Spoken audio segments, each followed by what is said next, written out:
Most of us view weight loss as a mechanical calculation, a scale balancing calories in against calories out.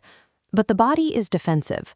When you sharply reduce food, your metabolism triggers a survival response, constricting energy burned to protect remaining stores.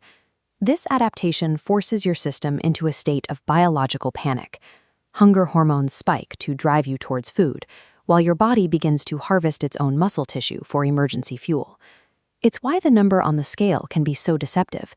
You might be losing weight by shedding water and vital muscle, while your actual body composition, the ratio of fat to lean tissue, remains unchanged. This mathematical model fails because it ignores how different nutrients affect your cellular behavior. The way you store fat and regulate hunger depends entirely on the specific chemistry of what is on your plate. To move past this plateau, you have to look at the nutrient that influences both sides of the metabolic formula. Protein changes how your body processes energy and how it decides what to burn.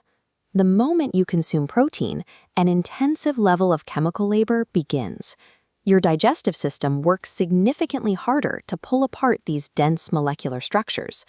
Comparing digestion energy reveals a stark disparity. Carbohydrates and fats process easily, but protein demands a high caloric cost just to be broken down.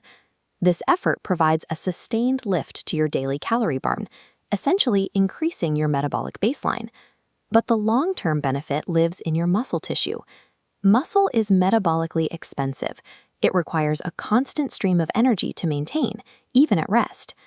During a calorie deficit, protein acts as a safeguard. It provides the building blocks necessary to preserve your lean tissue, ensuring your metabolic rate doesn't plummet as you lose weight. By increasing the cost of digestion and protecting your resting muscle, protein shifts the body's metabolic priorities, encouraging it to rely on stored fat for fuel instead of breaking down its own engine. Beyond the mechanics of energy, protein also influences your brain.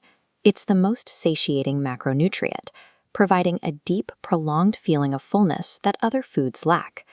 Tracking the body's hormonal response over 24 hours reveals an inverse relationship.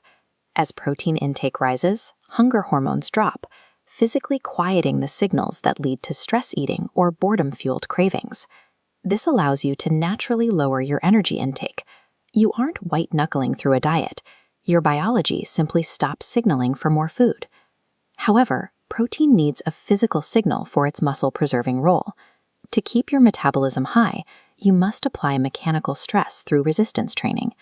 Protein isn't a passive solution that melts fat away. It creates the biological environment where fat loss is actually sustainable, but only when it is activated by movement. Long-term success is about more than a single nutrient. It requires a holistic approach that supports your body's natural rhythms through whole foods, lean proteins, and nutrient-dense vegetables. No amount of protein can fix a system that is chronically underslept or running on high cortisol. When you are stressed and exhausted, your body will resist your efforts to change its composition. This is why you must move beyond the scale. It is a blunt instrument that fails to account for the health and quality of the tissue you are building.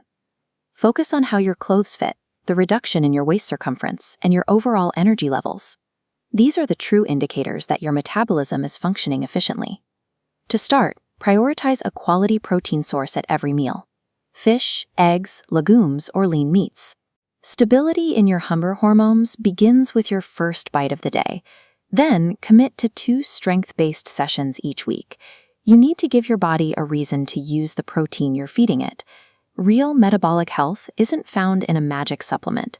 It is the result of aligning your diet, your movement, and your recovery to finally make the biological math work in your favor.